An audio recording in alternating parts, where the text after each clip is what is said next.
Ghostly greetings. Welcome to the Weird with your boy Prue. Holler at me. I am exhausted as fuck. I have been working too damn much, but I thought I had a free moment, excuse me, in between my job and my kind of other job to do a book haul video. I got just a couple, nothing crazy, but please stay tuned for the end because I have a big, awesome one that I'm excited to show everybody. All right. So here we go. Just so you know, some of these were gifts from my wife's customers at her laundromat she works in.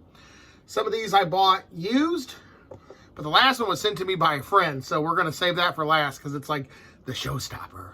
But, so library, wife's customer, and everybody, thank you. Thank you so much for the books. I always enjoy having a massive amount of books, and these are not my typical genre. So, yay.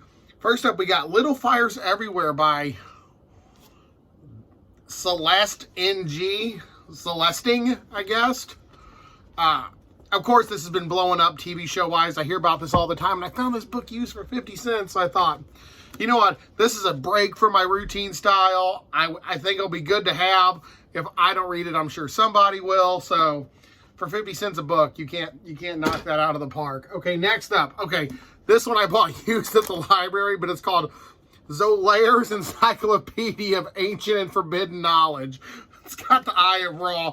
I don't have any idea what the fuck this is, but it's called the Encyclopedia of Ancient and Forbidden Knowledge. Prophecies, ancient occult worlds, mysteries, the mysteries of sex. Ooh. Yeah, that's something no man will ever figure out. Let me tell you, we are confused when it comes to that and frightened.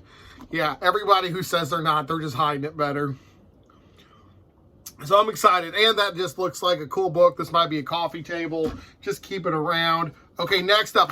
Okay, I got this used as a complete joke, but it's Stephen R. King, Dark Love of the Underground, the Crossroads series part 2. I thought this was just a total selling point. It says Stephen R. King. It's a 100-page short story collection.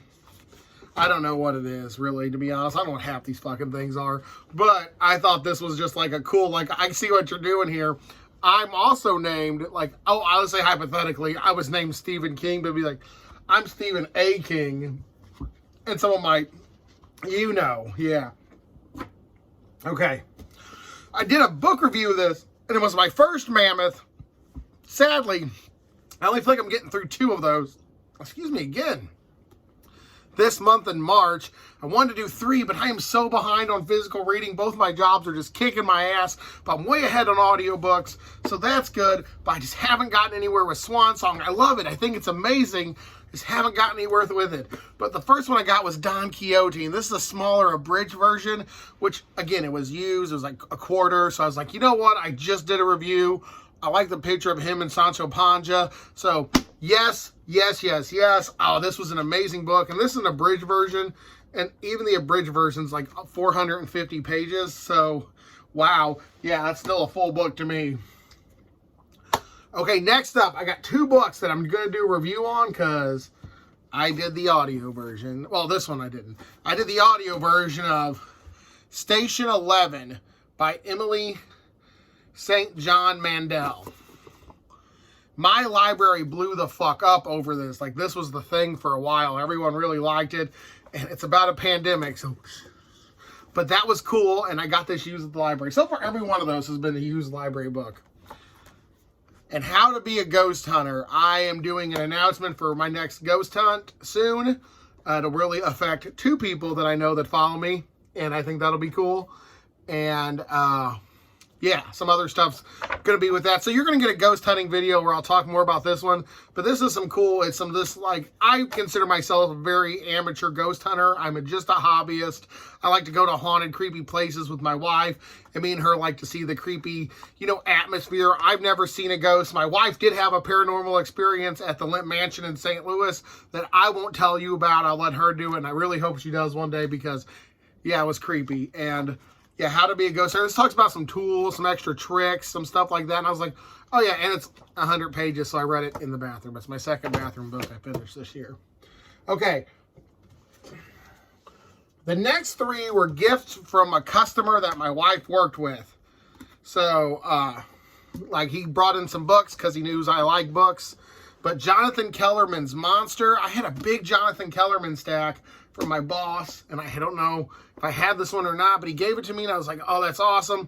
He bought it used for $2, so it wasn't like he really went too far out of his way, but I appreciate any time. If you don't want books, send them to me. Don't ever just throw them away. I'll find homes for them. Normally, their homes are with me, though. Next up, we got David Baldacci, A Minute to Midnight. And I think this is another one of those. I had a pretty big David Baldacci collection. I haven't read it. That's just not my style, but I haven't read it. And this is one that I'm really hearing a lot about. It's called Where the Crawdads Sing. And I don't know anything else about this, except it's also kind of blowing up. So thank you again, my wife's nameless customer, whose name she hasn't told me. If you, for some reason, go on BookTube and find my fucking almost 100 subscriber ass, thank you. Okay, this one's from Speculative Magpie. She mailed this to me. Cryptid Zoo. Oh my gosh, Magpie, thank you so much. This is your shout out. If you haven't seen her channel, please go to her channel. She reads better horror books than I ever could. She has such a good fucking waiting. I don't know how she gets them, but she gets some of the best scary stuff. She got Cryptid Zoo, and I really wanted it. I'm also in like a lockdown area until recently, so I was basically just like, what, is there anything I can buy? Because we weren't doing like real good with mail or nothing. Okay, but again, Magpie, Speculative Magpie. I know she reviewed Magpie Coffin. That's the one that sticks out of my head because her name was in it. She reviewed Cryptid Zoo. She didn't love it, but I think I'm going to really like this one. Once I finish Swan Song, this one's number 2 on the list for physical reading. All right, well, it's been 7 minutes, and that's my book haul, and I'm going to go eat some pizza and get ready for my second job. But this has been your boy Prue, and thanks for watching. And also, thank you to everyone who's subscribed recently. I'm so close to my 100 subscriber goal, and that would be a good thing for me, I think. I'm really excited. We're like 7 short, and so thank you to everyone who's helped with that. I can't just say names because everybody did. So everybody who helped, everybody who comments, thank you, thank you, thank you. Thank you for putting up with my shit, because I am really behind on everything because I work like 80 hours a week, and sometimes I just come home and I just don't have the energy. I know I'm a big old ball of fun, but sometimes I'm like, gosh darn it, I just want to eat a cheeseburger and take a nap. But we're going to get better. April's usually when my coast down, and then I can pick back up again with my tags, and I have like 3 tags I want to do. Also, if you want me to tag you and stuff, I gladly will, but however, most of the time you all do it before me, so if I ever re-tag you in something, my bad. If I don't, then go ahead and do it, and we're all going to live a happy, productive life. But it's been your boy Prue. Stay creepy, and thanks for watching.